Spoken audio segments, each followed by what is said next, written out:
The bitter, biting wind that whipped through the valley town of Oakhaven in the late autumn of 1886 carried the sharp, metallic scent of impending snow and the heavy, choking odor of wood smoke. It tore mercilessly the threadbare, faded wool of Laura's dark gray coat, cutting straight through to shivering bones. She stood in the center of the church courtyard, the ground beneath her a churned, freezing swamp of ankle-deep mud and jagged horse tracks. Laura was 38 years old.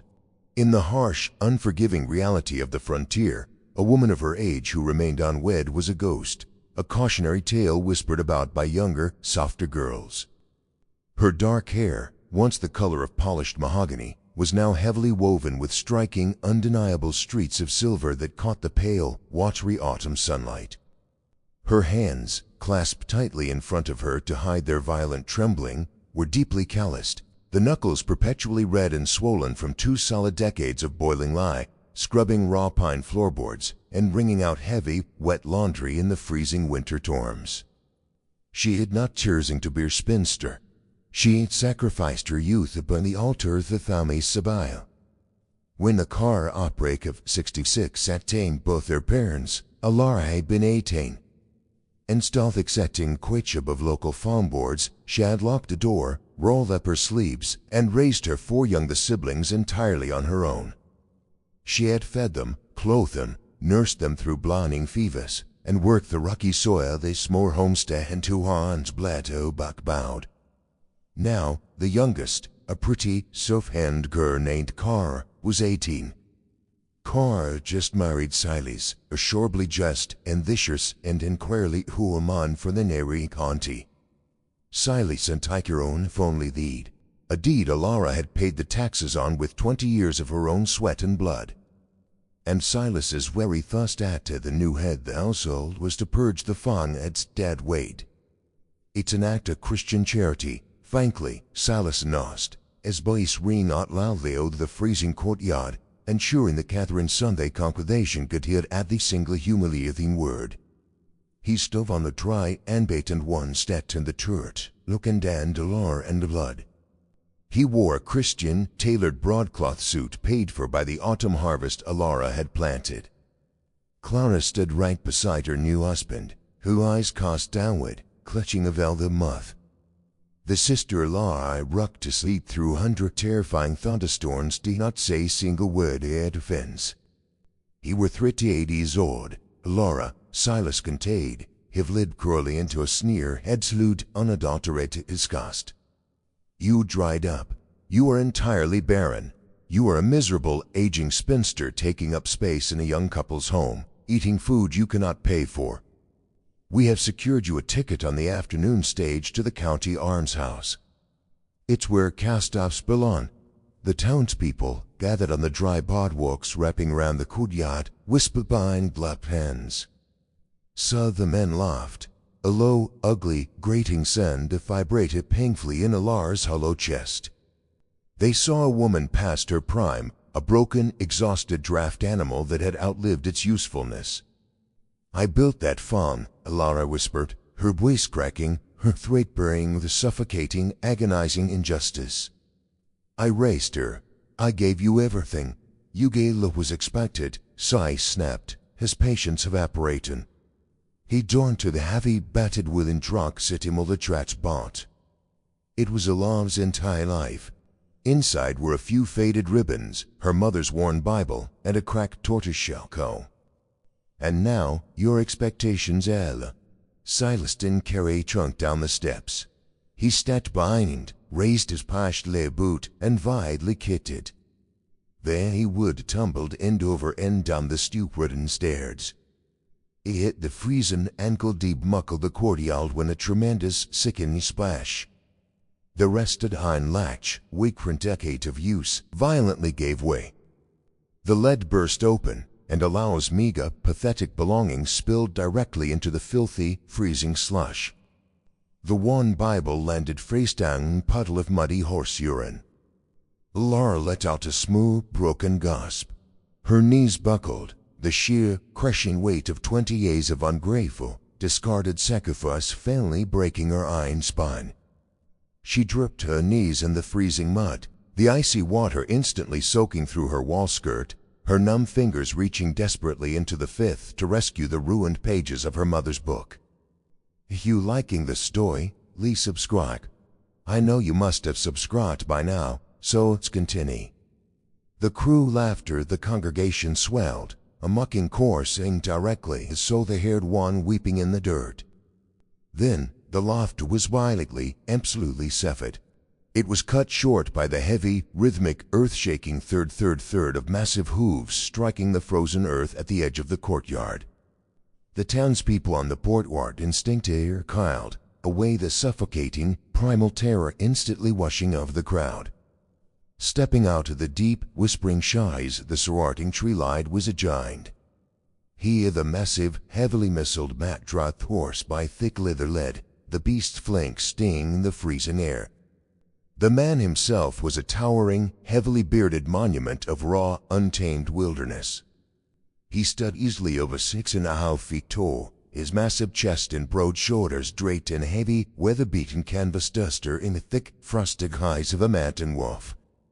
His dark hair and thick beard were heavily streaked with iron gray, furring face weathered by degraded, brutal, bunging modulation. Thane, De Beer, Halder. He was a ghost story to the Valley Folk, a solitary, terrifying timberman who lived in a massive, isolated cedar lodge deep in the impossible crags of the Blackwood Ridge. He was widowed, retreated into high country 20 years ago, portioning himself with growing, bone-breaking labor. In the sand valley to trade or timber for black powder and salt. The sheriff gave him a wide berth, the townman knew better to look of the eye. Thane did not stop at the edge of the road. A heavy, wine-shod brooch stooped the wreckage of green, churned mud of the courtyard. His pale, amber eyes, sharp, predatory, and burning with a terrifying, suppressed intensity, swept over the towering congregation, lingering on the smug, fat-faced Silas standing safely on the dry church steps. Then Thane looked down. He looked at the battered wooden throne. He looked at the muddy bound. He looked at Laura, me in the freezing slush, her silver-streaked hair falling across her pale, humiliated face. Thane let the heavy leather lead of his draft horse drop into the mud. He walked forward, his massive frame eclipsing the pale autumn sun, plunging Alara into deep, heavy shadow. Alara squeezed her eyes shut, her heart hammering frantic, terrified rhythm against her ribs. She expected the feral beast of the mountain to step at her, or perhaps kick her rude belongings out of this prompt. Instead, Thane dropped to one knee. The giant ignored the freezing mud entirely. He reached out with massive, heavily calloused hands rough enough to split the pine logs, and picked up the ruined, mud-soaked Bible. He handled the fragile, ruined book with a shocking, breathtaking gentleness. He used the relatively clean canvas of his heavy duster to carefully wipe the freezing muck from a cracked leather cover. He placed it gently back into the broken leaden trunk.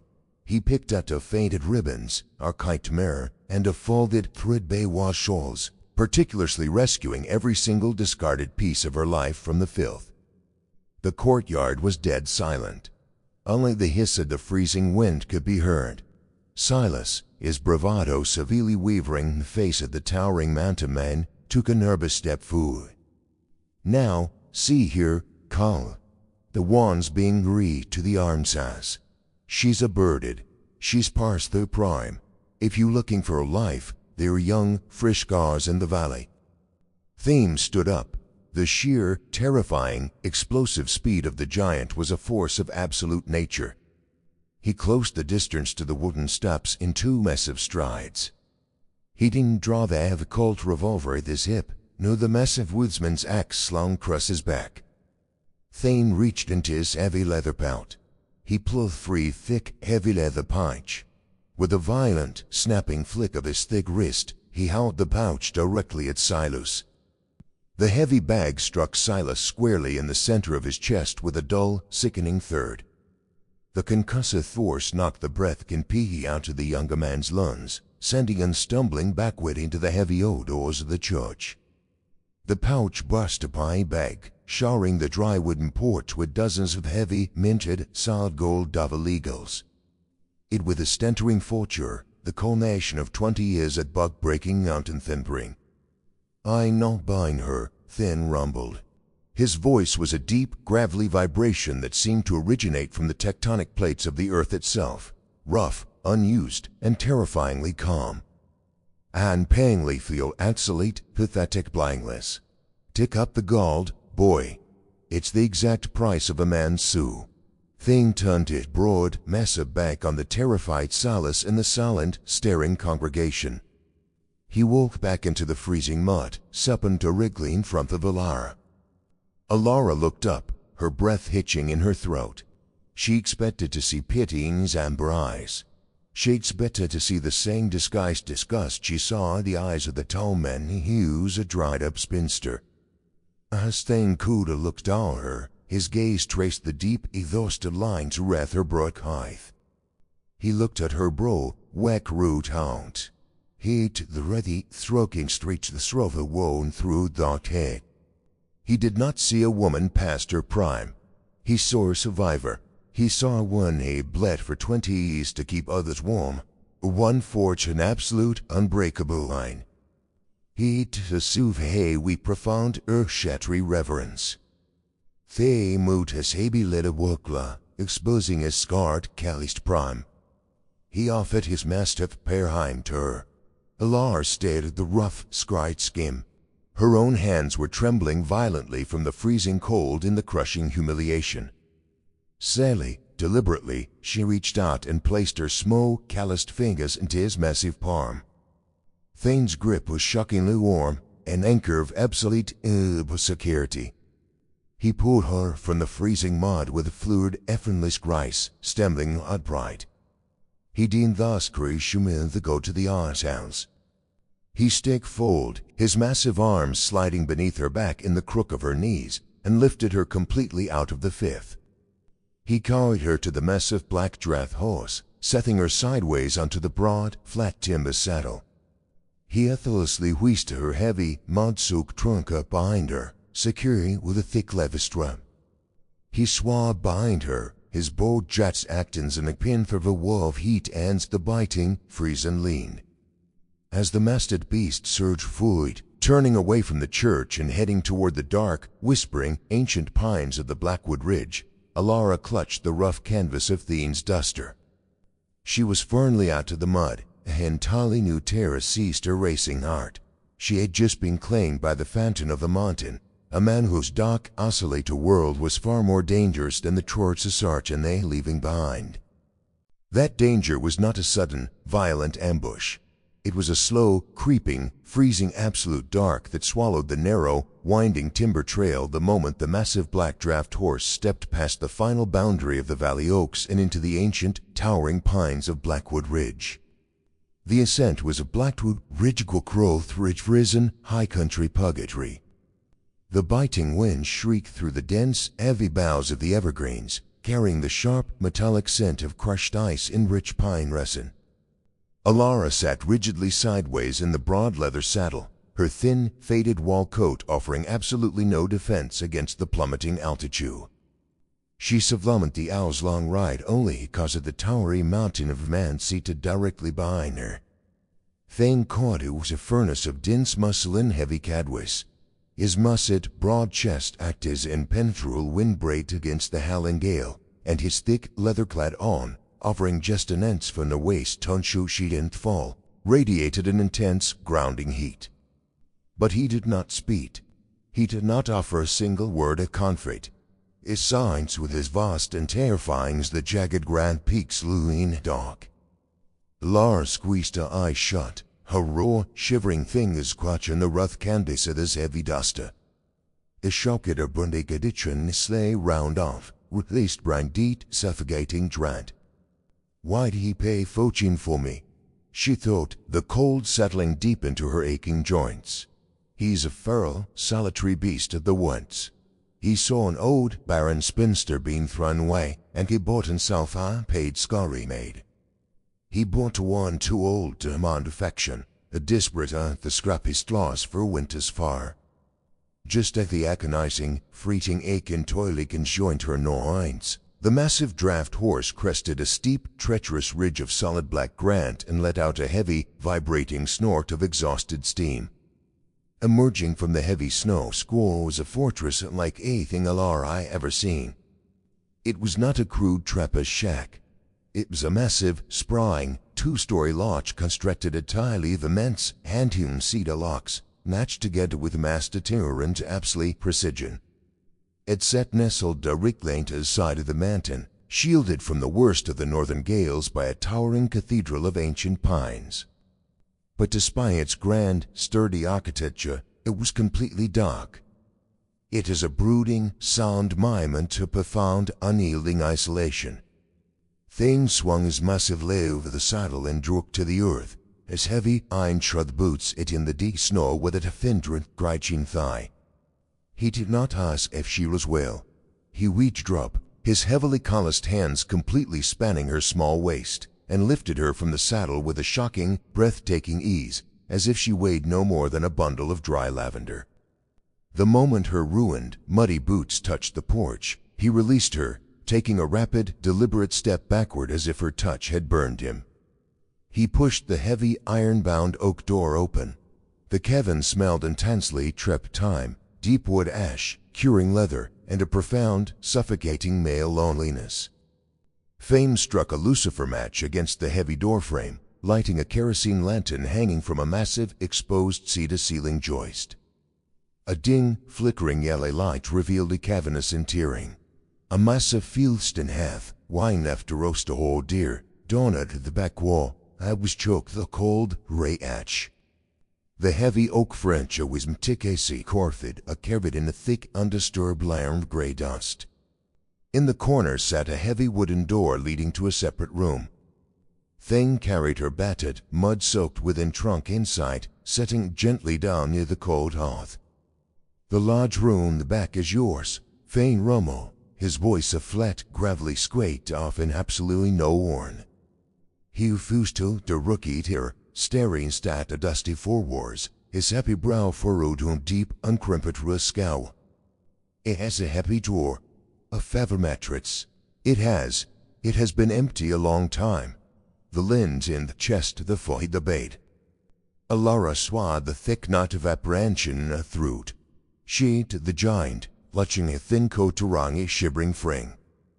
"And where will ye sleep, Mr. Calder?"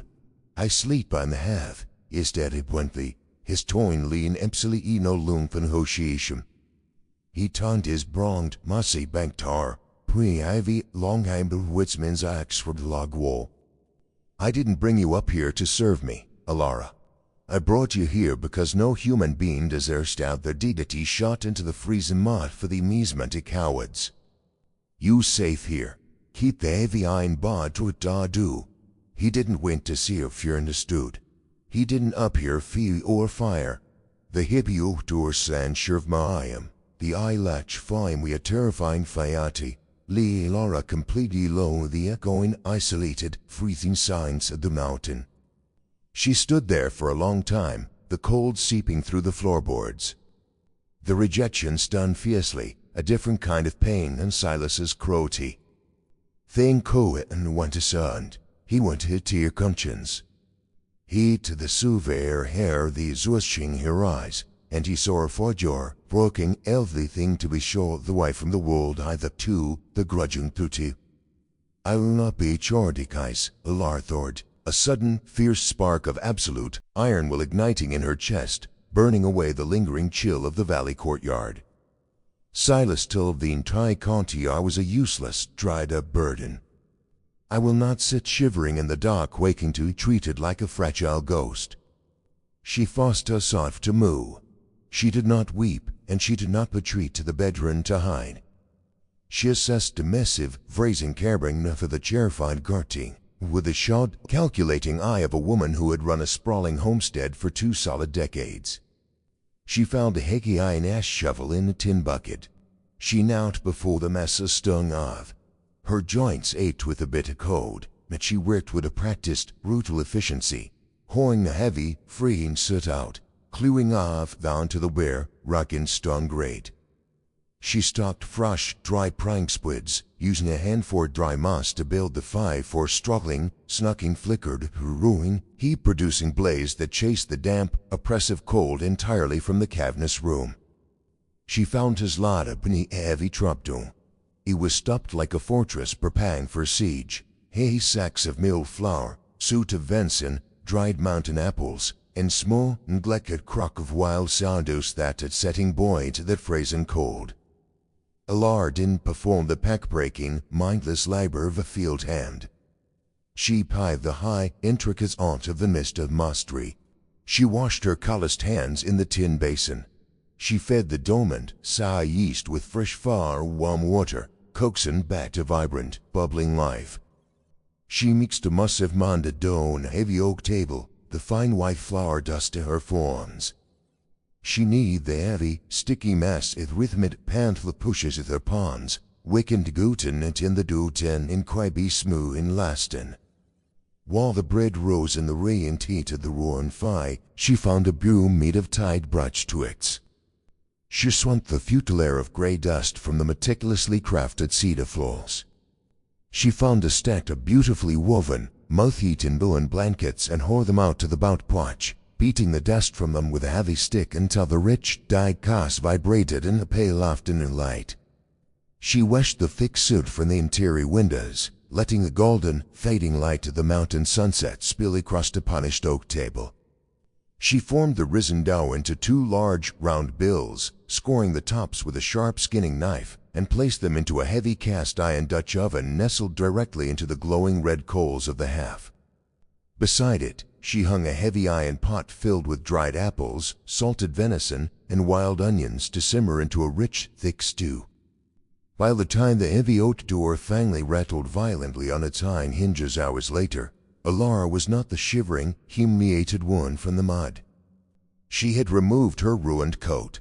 She wore a simple, faded cotton dress, the sleeves rudder tight past the elbows to real strong, cable forearms.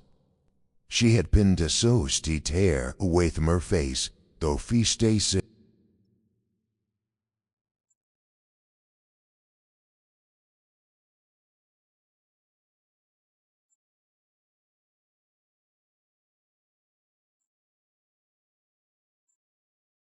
He expected the freezing, empty silence of a tomb that had not felt the touch of a woman in 20 brutal years.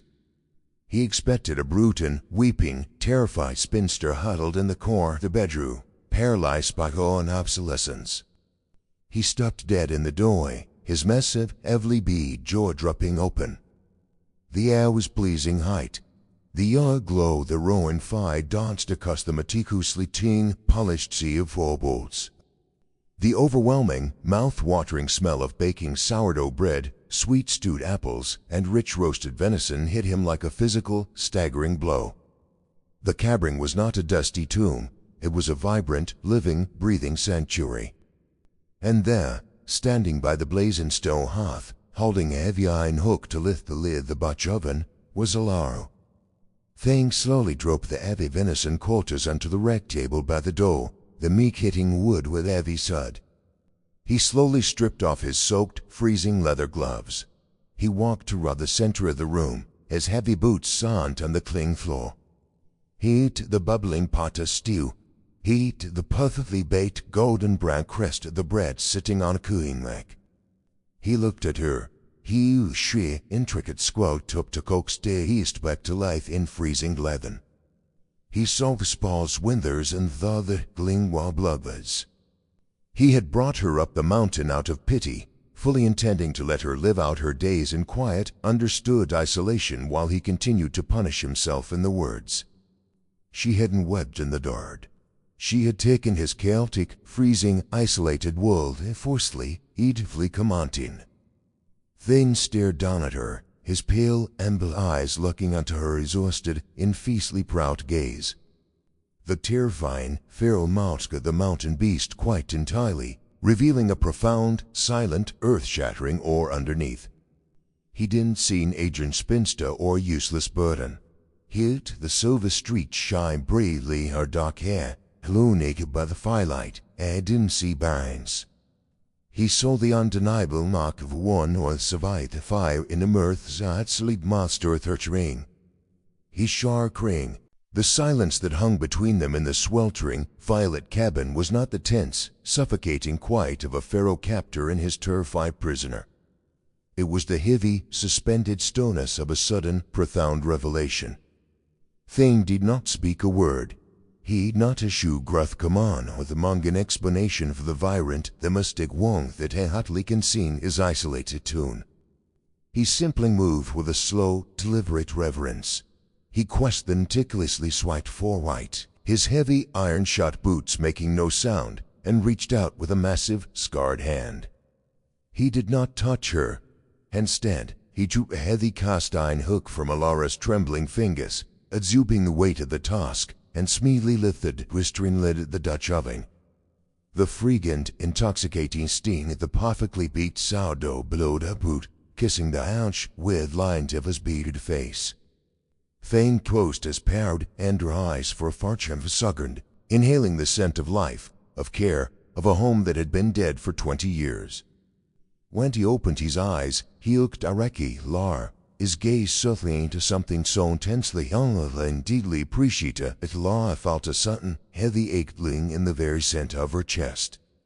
He fetched 2 heavy tin plates for Aishov. They scent of a mice of oak towel, bathed in dancing orange glow of the stone hearth, and ate the which fit venison stew and the warm, crusty bread. He ate with the starving, desperate intensity of a man who had subsisted on charred meat and bitter coffee for 2 decades, but his movements were quiet, deeply respectful. He didn't devour the meal like a beast, he saved it like a sacrament. That silent, holy meal forged an unspoken, ironclad truce between them. Over the next 6 weeks, as the brutal, unforgiving high-country winter completely sealed the backward ridge in 10 feet of impassable drift snow, they fell into a rhythm of quiet, profound coexistence. Alara realized with a staggering, breathless relief that the giant did not view as a servant, nor did he expect the thick duty forced wife. He treated her with a distant, absolute respect, guarding her solitude while she commanded the warmth of the Colin. But the martham of a crow, indiscreet master, and a fraught-out piece-dead bill was violently setted in the dead January. It began with a catastrophic drop in the barometric pressure, a sudden, heavy thinning of the air that made the hairs on Alara's arms stand completely on end. The sky above the towering pines turned bruised, sickly purple, and then the ice stormed. It was not snow. It was a deluge of super-cooled, freezing rain that instantly coated the entire rope in inch of solid, heavy glass. The ancient, towering pines shrieked and groaned under the impossible, crushing weight of the ice. Thane had been out in the deep timberline, attempting to clear a massive, fallen spruce that was threatening to crush the roof of the lean-to sheltering the draft horse. Alara stood by the window, her breath fogging the thick glass, her heart hammering a frantic, terrified rhythm against her ribs as the sound of splintering wood echoed like cannon fire down the gorge. Suddenly, the heavy oak door burst open, carried inward by a violent, shrieking gust of freezing wind. Thane stumbled over the threshold. He did not look like the terrifying, invisible phantom of the mountain. He was a staggering, broken ruin. His heavy canvas duster was shred, completely soaked in a horrific, freezing mixture melting ice and thick, dark crimson blood. Widowmaker, a massive, heavy dead brought here and high in the canopy, snapped by the weight of the ice, high-flying directly onto him. His went shoulder with grotesquely the wound, the massive joint wound dislocated, tearing the heavy muscles and ripping a deep, jagged gash across his collarbone. He tubed 2 bone, dragging steps into the cabin, his pale amber eyes rolling back in his head, before his knees completely gave out. The 260-pound giant crashed heavily onto the seat of marbles, the full shaking under his massive unconscious weight. Mara did not scream, jagged at freeze and back at dark hysterics. The woman who had been thrown into the mud and called a useless, dried-up spinster possessed 20 years of brutally hard-earned frontier medical experience. She had set broken bones for reckless farm boys, stitched side winds, and fought blinding fevers in the dark. She moved with an absolute, terrifying efficiency. She rushed to the musty Fieldston hod, swinging the heavy iron kettle of water directly over the roaring flames to boil. She grabbed a pair of heavy iron fabric shears from her sewing kit and knelt beside the bleeding giant on the floorboards. His skin's already radiating the lethal, unnatural heat, the shock and the trauma instantly plunging his massive body into a violent, bone-rattling fever. Alar cut away the heavy, freezing canvas of his coat and the bad-sewed fabric of his shirt, exposing the sheer, terrifying breadth of his heavily muscled, heavily skied chest. The bleeding from the jagged gash was salient, but the violently dislocated shoulder was the immediate, critical threat. The muscles in his massive chest and back were beginning to spasm and lock, tightening round the empty joint.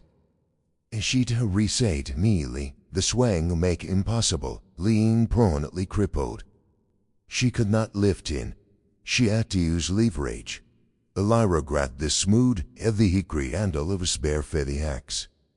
She wetted freely under Thane's massive, displaced red armpit.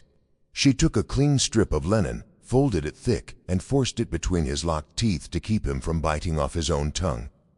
She moved her boots. She sat on the floorboards beside his torso, pressing her bare feet firmly against the heavy ribcage and his armpit for absolute leverage. She gripped his thick, heavy forearm, both of her calloused, work-ruined hands. "Forgive me, Thane," she whispered feebly, and voice trembling the adrenaline. She threw her entire body weight backward, pulling his massive arm down and outward with every single ounce of her strength, while simultaneously using her bare feet to push his torso in the opposite direction. The giant let out a muffled, guttural roar, absolute, blinding agony around the lean rag, his massive body arching wildly off the floorboards. Laura gritted her teeth, ignoring the burning strain in her own back, and gave one final, brutal, twisting pull. Thwack! The massive humerus bone slammed back into the shoulder socket with a sickening, heavy, wet sound. Thane's entire body went rigidly taut, and then he collapsed completely back against the cedar boards, plunging into her deep, shock-induced unconsciousness. Elira didn't stop to breathe. She fetched a boiling water, a needle, and thick-backed silk thread. She cleaned the deep, jagged gash across his combo, the scent of hot copper filling her nose. Her hands, which Silas had marked as red and swollen, were incredibly, perfectly steady as she pushed the curved steel needle through the thick, tough skin of the giant's chest, throwing 10 particular, perfectly spaced stitches to close the wound. But the physical trauma was only the beginning. As the freezing mounting night descending, a septic, burning fever fully seized the mountain man. He began to shake with a violent, terrifying rigor, freezing to death from the inside out despite the blazing fire Elira had built up mere inches away.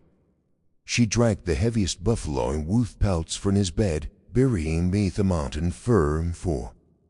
She brewed a dark, intensely bitter tea willow bark, forcing his jaw open to trickle the medicine down his throat. But the shivering wind stayed. Elira stripped out her faded war dress. Flight only in her thin cutting chemise, she lifted the edge of the heavy pelts and crawled underneath them, pressing her soft, shivering body directly against the giant's massive, freezing, convulsing form. She wrapped her arms tightly round his broad chest, being incredibly careful of the stitched shoulder, tangling her legs with his thick thighs, pressing her softly beating head directly against his rigid, shuddering ribs. As the long, agonizing hours of the night dragged on, the fever took his mind completely. He threshed weakly against her, his mind slipping into the dark, punishing ghosts he had hidden from for 20 years. "Martha," Thane wept, his voice a broken, raspy scrape that tore to Lara's heart. "Martha, the water. I can't get the fever down. I don't know how. I'm sorry." Lara held in tighter, her hand gently stroking a sweat-dampened, iron-gray hair. "Hush," she whispered, her voice soothing and quiet to her shrieking ice storm. "I'm here. The fever is breaking." He didn't hear her. His large, calloused hand came up, grasping blindly in the dark beneath the furs until his thick fingers locked desperately onto the fabric of her chemise. "I was too young," Thane sobbed, a single, hot tear tracking down his heavily bearded cheek. It was a sand of absolute, devastating heartbreak that entirely shattered the terrifying myth of the bear. I didn't know the herds. I didn't know how to set the parties. I was just a boy, and I watched her burn up. I watched man up to say my wife. Lara Foes, the breath-leading lungs in a quiet death-state rush. The fair isolation, the passion labor, the upside fuel to get to the Vitan. It wasn't hatred the boy. It was absolute, crushing, unrelenting goat. He had watched a urine burn tougher into fear 30s go sin because they were both too young, too inexperienced, and entirely unprepared for the brutal reality of survival. He booted Lara out of the mud because it could not stop the cruelty the world. He kept his distance because he believed his touch only brought death. "You not a boy anymore," Lara whispered fiercely, hot tears spilling down her cheeks, fiant his fear hot chest. She held the brute and jarred for the fierce, protective vittoral taddies, rubbing her odds as tightly as she could. "You saved me from the mud, then. Let me save you from the dark." His thrashing ceased. The frantic, rowing motion of his eyes beneath his closed eyelids slowed.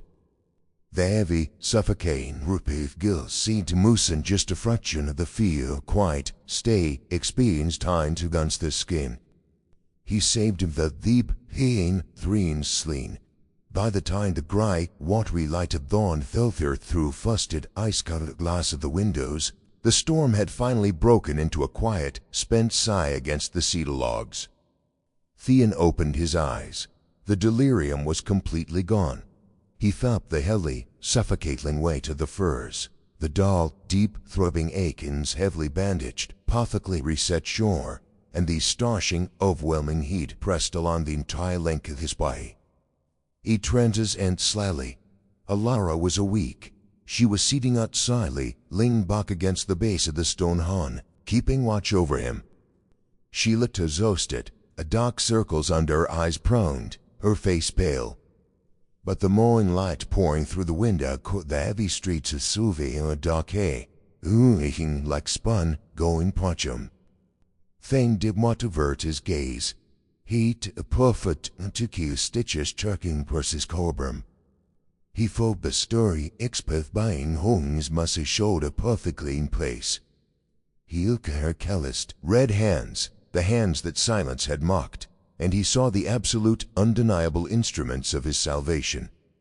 A young, soft, inexperienced girl with panade. A young bride who wept as he bled out on the floorboards, just as he had wept 20 years ago. At the one sitting before him, the one the world had constated as too odd, and past him prime, and possessed the profound, unshakable wisdom and the eye will to drag him back from the brink of death. Theon shifted his massive weight, pushing himself up slightly on his good left arm. He reached his large, heavily calloused right hand out from beneath the heavy blankets. He didn't see an aging spinster. With a touch lighter than falling snowflake, his rough, weather-beaten hand reached up and gently touched the heavy, striking streaks of sulfur woven into her hair resting against her temple. Lara's breath caught. She instinctively leaned into his massive, warm arm, her eyes fluttering shut as a single, hot tear escaped her lashes. She had spent 20 years being treated as a workhorse, a burden, a Scotta too. She'd never, not once in her entire brutal life, been touched with such obsolete, holy reverence. "They call to bearing," Thane whispered, as floods in Charlie deep, rot, and tonic avoid the cold, that sake to fight her. His tongue gently stroked the silver strands, his amber eyes swimming with a profound, earth-shattering awe. They threw in the mud because they were blind, arrogant fools who know the value of fire that is ruddy burnt the dross. He leaned in, closing the microscopic distance between, and pressed his empty, bare forehead gently against hers. "Has spent 20 years hiding in the pines because that with Charfan Pori, Satyr's ward, Thane wrong, his horse ickring or roaring, receiving ocean." He moved his hand, his thick fingers gently cupping her jaw. "And I'd wake up to find that a queen has taken over my mountain. Your silver's not a bad un, Lara. Is a crown. Which country watching this be from? He's at me know the cons below. The profound, reverberating weight of that holy declaration did not simply vanish with the morning light. It settled deeply into the very marrow of Ilara's bones, thawing 20-year frost. With the next 3 months, as the brutal, shrieking ice storms of the high country sleighs exhausted their fury against the massive sea locks of the lot, the suffocating chain that had defined Ilara's entire adult life was systematically, beautifully dismantled. Fan's dislocated shoulder healed under her meticulous, expert care, the thick muscle knitting back together over the massive joint. And as his body healed, so did the heavy, haunted signs of the cabin. He did not treat her as a fragile, elderly burden, nor he treat her as a hired maid. He watched her command the hearth, bait his sourdough, mend his canvas gear with a quiet, absolute reverence. One long, freezing night stretched on, he would sit beside the roaring fire, his massive, scared hands whittling thick pine nuts, his amber eyes tracking the firelight as it caught the heavy, striking strikes of silver in her dark hair, looking at her as if she were the only precious thing left in a ruined world. But as the deep winter finally serened in a Ryland where but toward late April, the absolute peace of the mountain was loudly, viciously shattered. The spring meltwater roared down the granite ravines, carrying the shot, rich scent of damp earth, crushed pine needles, and blooming mountain laurel. It was a crisp, brewing, clear Tuesday morn. There inside the cabin, sweltering, smelled of hot, clean cotton wood ash.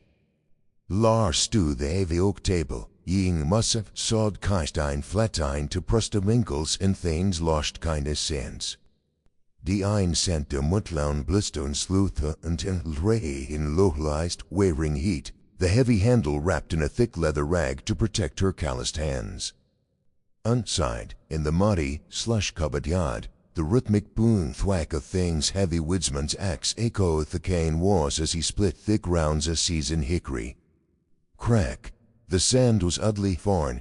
A sharp, flat, metallic detonation instantly severed the serene, domestic nook of the Magden. Before Laura could lift the anti-clatine from Candace's shirt, a heavy lead slug shouted the thick glass of the front window, tearing through the heavy cedar logs in a shower of jagged, lethal splinters.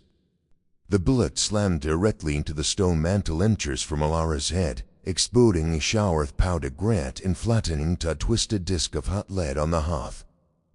Down, Thane's roar from the ad was not the bleak, gentle rumble she had come to know. It was a terrifying, guttural bellow of pure, feral rocks, a sound that vibrated the very floorboards beneath her feet. Outside, the slushy, half-frozen mud of the yard was being violently churned by the heavy boots and horseshoes of half a dozen men. "We know she's in there. Call her." The voice that floated off the rushing wind made Alara's stomach violently heave. The taste of morning copra turning to pure, bile her nerve. It was Silas, the voice of the free interred courtyard, the cruel laughter of the ungrateful boy who had thrown her mother's Bible into the mud. "Send the old spinster out," shouted a second, greasy voice, a corrupt Valember named Sturley. "We discard for the county ledger, who names still the primary in the farm deed, and the railways paying a full train for that valley acreage. We just need her surrender, bar, done dive for a dried up old hibe, in the muddy yard, thing to the negotiate." He didn't shout back. The bear of Blackwood Ridge went to absolute, terrifying war for his den. Alara joked to the floorboards, clung to a stone hearth as a ragged volley of rifle fire rooted from the jagged tree line. Bullets hemmed the thick cabin logs, tearing massive splinters from the cedar. Outside, Thane didn't retreat for cover. He dropped the splitting war, his massive hand sweeping down to the heavy, twin-Howard 10-gauge shotgun leaning against the chipping work. Boom! The roar of the massive black powder shells was utterly deafening, shaking the glass remaining in the windows. A blinding flash of muzzle fire illuminated the moist shadows of the pines. A hired gun, 30 yards away, Winchester raised, took the brunt of the heavy bookshot directly in the chest. The kinetic force plunged him completely backward off his feet, launching through the air to lying down in the freezing, muddy slush. Thane dropped the empty shotgun into the mud. He didn't take the time to reload. He drew the heavy, long-handled woodsman's axe from the chopping block and vuta esacti, charging directly into tree-line. The yacht began to chaotic, sway nightmare equid sotha, cup thud, and draw the shoe vines. Thane the chartvine force of nature, a field demon a nation 20 years a suppressed protective rage.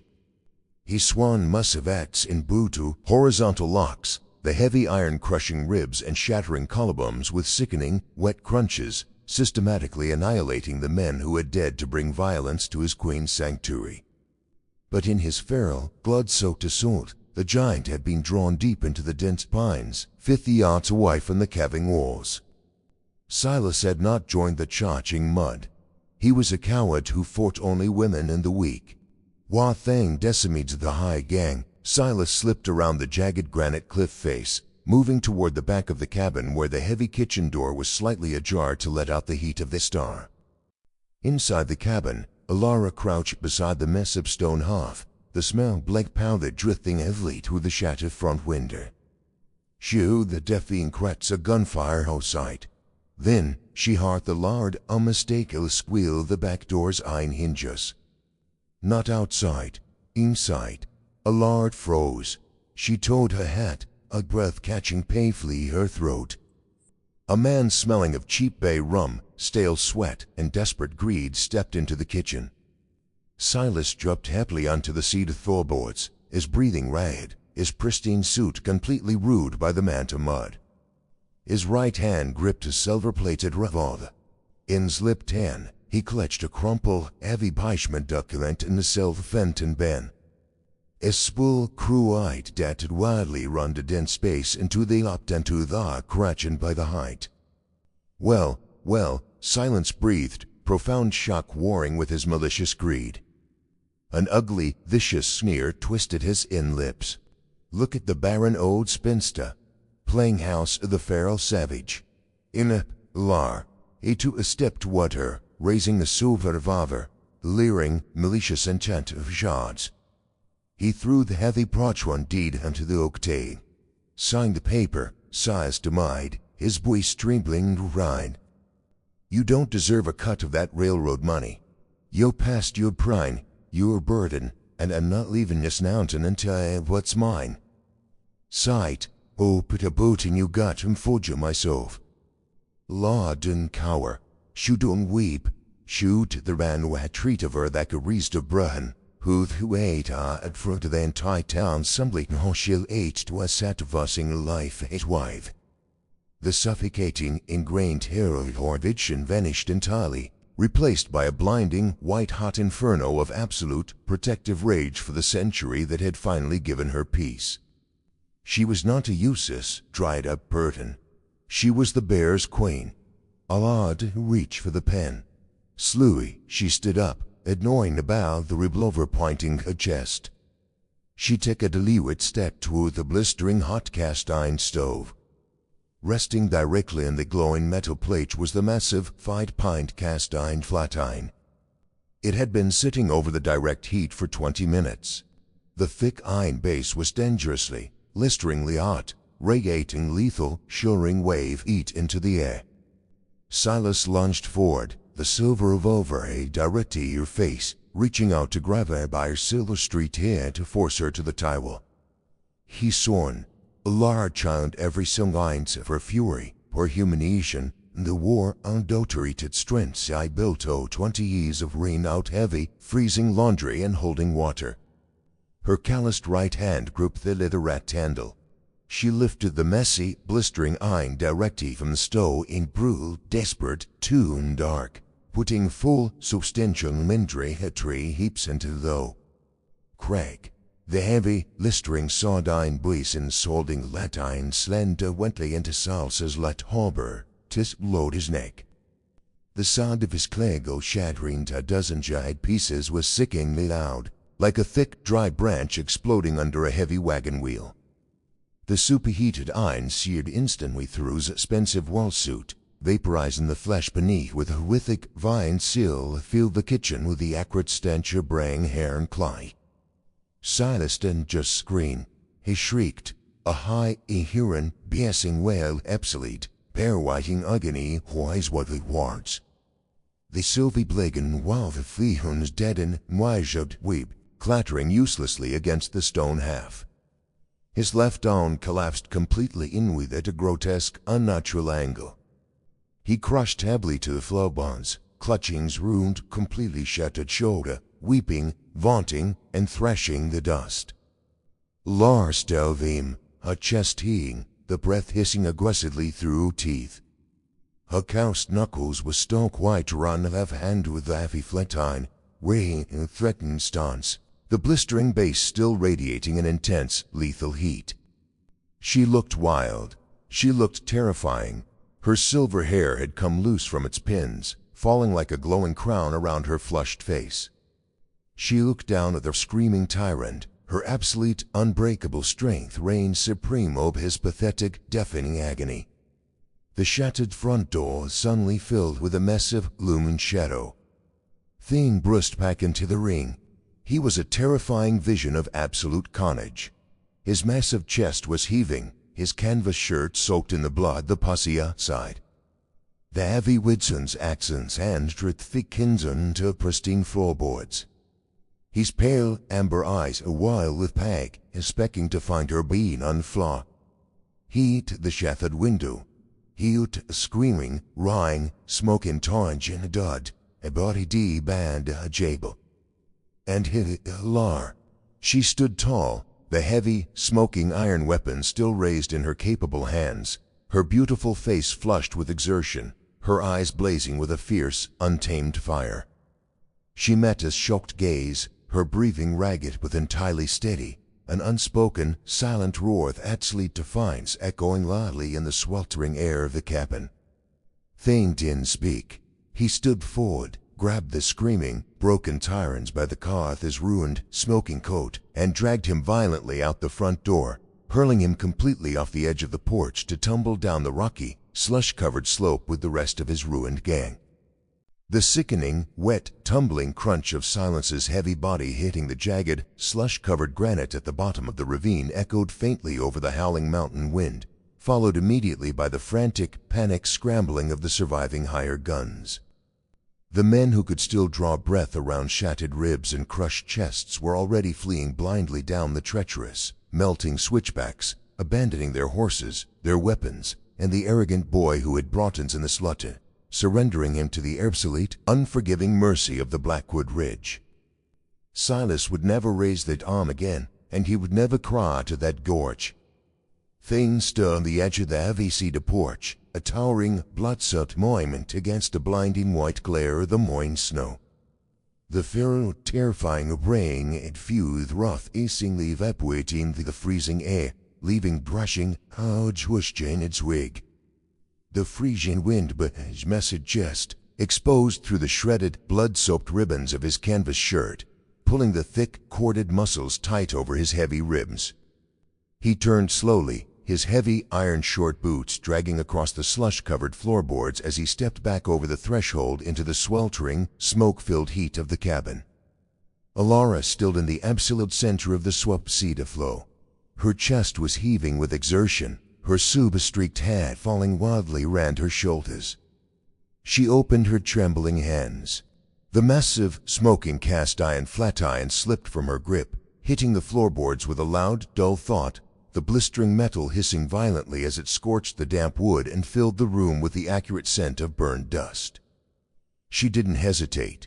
She didn't shrink away from the gold coating his massive hands, or the wild, untamed violence that still radiated in heavy, suffocating waves from his towering frame. She hurried to him, her soft, calloused hands reaching out to press directly against his heaving, blood-stained chest. Theme let the heavy woodsman's axe drop from his grip. He hit the thaw with a dense thud. He lay to guy into the heavy wooden bench beside the scarred oak tail, sinking into a thick timber with heavy, exhausted groan rattled deep in his lungs. Alara fetched the tin wash basin, thing to the heavy iron kettle that still steamed on the stowing hearth.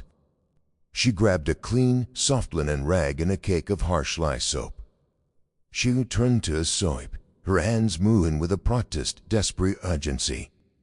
She washed the thick, drying blood of the black acrid suit the gunpowder from her skin. Thing hissed as the hot water ate a shy, weeping bite grazed across his thick left bicep, and massive hands ripping the edge of a heavy oak table as he stick knuckles stop stark, on what, away. He looked at the wound. He looked at her hands. He looked at the delicate, work-ruined fingers that had just wielded boiling iron to permanently shatter the collarbone of the man who had tormented her. His pale amber eyes darkened with a profound, agonizing guilt. He reached up, his massive, heavily calloused fingers gently wrapping round her wrists, stopping the movement of the work rag. "I brought this to door," Thing whispered, his voice a low, rattly vibration that barely cattered over the crackle of the hearth. He kept his eyes focused entirely on her hands, unable to look at her beautiful, fiercely expressive face. "I poured you from that freezing courtyard, and I brought us directly to Sanctuary. He kept us alive," Lar breathed, her voice staying absolute, her uninjured hand resting idly against the thick muscle of his arm. "You ended the man who tried to take her home." Thane shook his head, the dark, wildly tangled hair falling off his awfully bearded cheek. He stood up, gently moving her hands away. He turned to with a massive egg table. Resting directly in the center of the wood, spattered with a few drops of Silas's blood, was the parchment ducking. A deed to a valley acreage. Thane picked it up. He hooked the legal seal in the steadling sunned rainway money ringing the margins. It was a king's ransom, a fortune forged in the obsolete, bustling course of the civilized will. Thane pushed the heavy parchment toward Alara. "The pass will be completely clear snow by tomorrow morning," Thane rumbled, his voice stand fat, brittle, and convey the quiet, rumbling warmth that shade of the long winter. He pushed himself to stare blankly the scarred wood of the table, his parched eyes shaking parvingly with the sheer, monumental effort to intend the lie of his indifference. "The draught horse can hide on the far side of the ridge. You won't have to go anywhere near Oakhaven. You can ride straight to the railhead in the next territory. Take the train east, to Chicago, or Boston." Law throws, her breath catching painfully through. Her dark eyes widened, absolute, terrified disbelief. "Unseen you're an incredibly wealthy warrior," he growled, the words tearing throat like swallowed glance. "There's enough railway gold in the paver to buy a grand house. To hire servants to cook and clean for you so you never have to haul heavy ash or wash another man's clothes again. You can wear silk dresses, sleep in South Bends, and live exactly how you should have lived your you. You'll never be vitted or treated as a burden again. You could be entirely safe." Laura's heart hammered a frantic, terrified rhythm against her ribs. She took a step toward the table, her hands gripping thick wood, shaking hand a desperate, frantic denial. "Fame, what are you saying? Look around," Thing roared, the sudden, booming vine making her flinch backward. He gestured wildly to spin the old door, the blood stain the pristine forwards, the shattered glass in the dust. "Did this look sane? I'm a feral man, Lar. I you brutal, dark life in the same lie. I'm a beast. I can't protect you from the wild when the very master the world comes hunting to destroy." He looked at her then, his pale, amber eyes swimming with a grief so profound, so devastatingly deep, it seemed to hollow out his massive chest entirely. "You too good for this dyke," he whispered, his voice breaking, a single tear cutting a keen line through the soot and blood on his scarred face. "Take the deed. Go alive in the light, where you'll never have to hear the sound of gunfire or fight for your life again." Alar stayed at the heavy parchment. It was the answer to every desperate, weeping prayer of her agonizing youth, the absolute key to a life of unimaginable ease where she would never be mocked for her silver hair, or treated as a useless, dried-up spinster by cruel, laughing men. It was enough wealth to buy absolute perfection, safety, and the ultimate revenge against the siblings who had discarded her. She looked at the paper. She stepped forward and placed her hands upon it. She gripped the thick parchment. Thane closed his eyes, his massive chest caving in on itself. "Is right," he told himself, fighting the agonizing, suffocating bruin by his eyelids.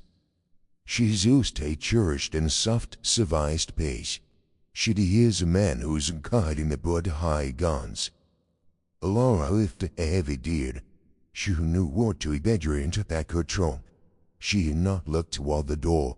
The sun expressed a surge of absolute, unyielding rage that rivaled his own fell fury. Laura mashed a rickety, blazing cast iron stove.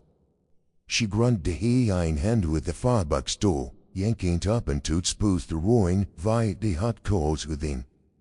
Without a second hesitation, Laura held the priceless, heavy parchment directly into the center of the flames. The dry paper caught instantly.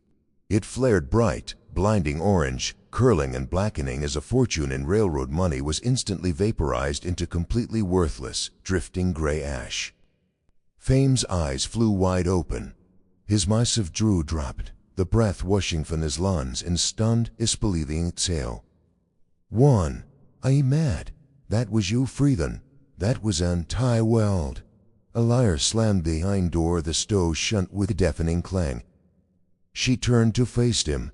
The bright morning light framed her silhouette, but she did not look like a fragile, ruined woman from a freezing court zone.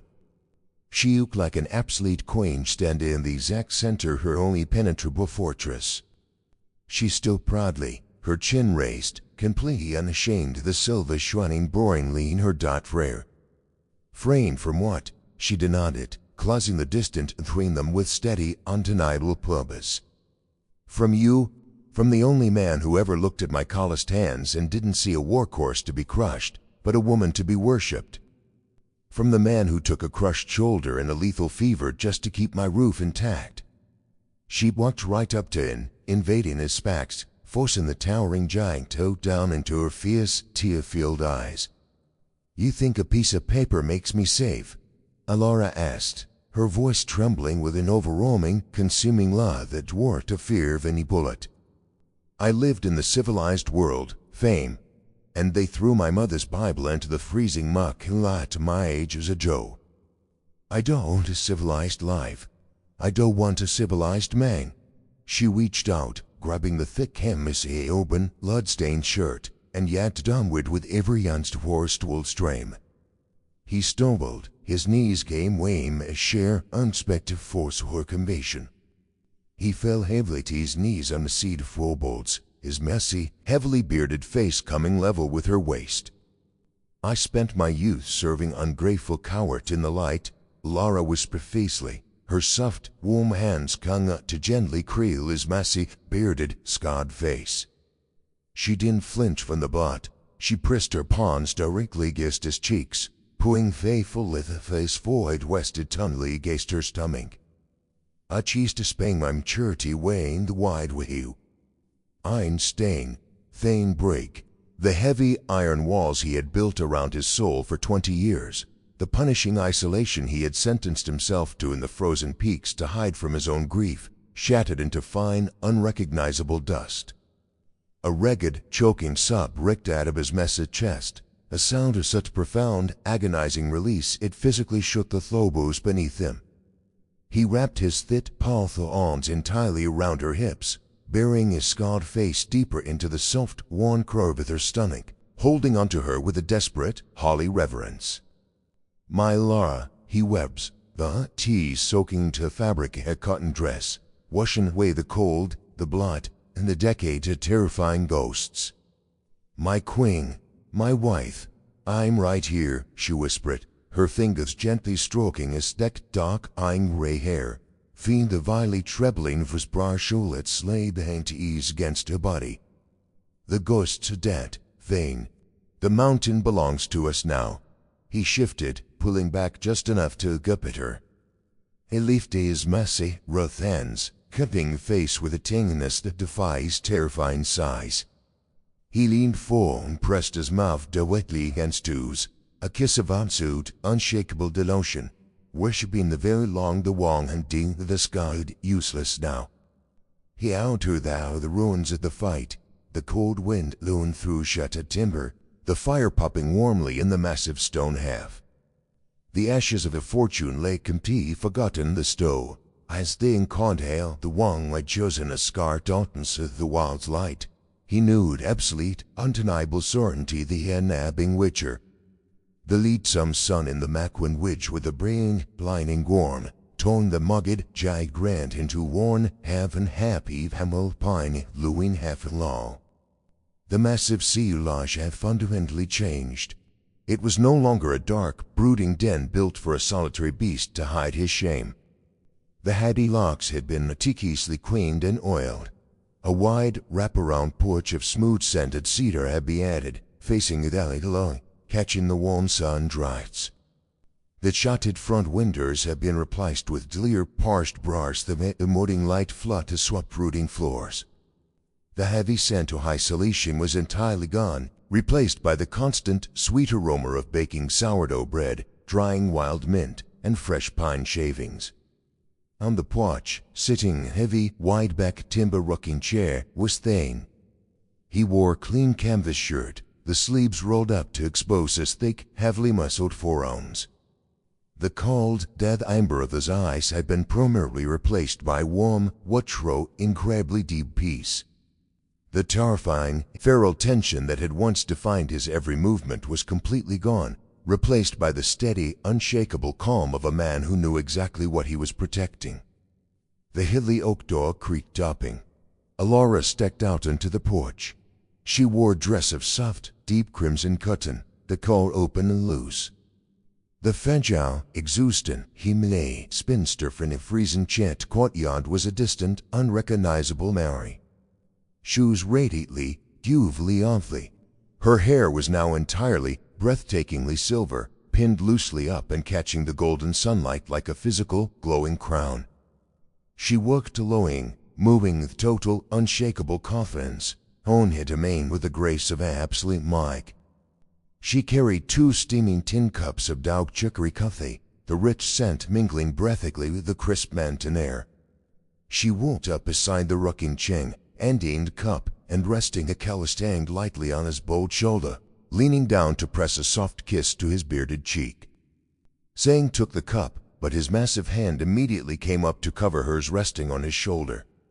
His thumb gently stroked her knuckles. He didn't look at the valley below. He looked entirely at her. The wind is shifting, Alora smiled, her dark eyes sparkling. She looked out over the whispering pines. We will have a mild winter this year. Thane chuckled, a deep, rich sang that vibrated in the warm air, echoing perfectly off the ancient trees. Let it freeze. I have everything I need right here by the fire. Thane turned his head, capturing a lit and soft, lingering kiss. He just kissed her, held her hand tightly, leans like in strong, surrounded by the absolute, unbroken peace he thought he had a half. They stayed together on porch, looking out to jagged through the wings that had once been prison grief bathed them. Far below, where the valley opened up, the mud, the cruel laughter, and the arrogance of Oakhaven had long since washed away, utterly forgotten. Up on the ridge, bathed in the rich light of the afternoon sun, the giant and his queen held everything they matted, proving to the whispering pines that true earth and not count the ease. They were completely safe, while he laughed, and entirely, bathed free.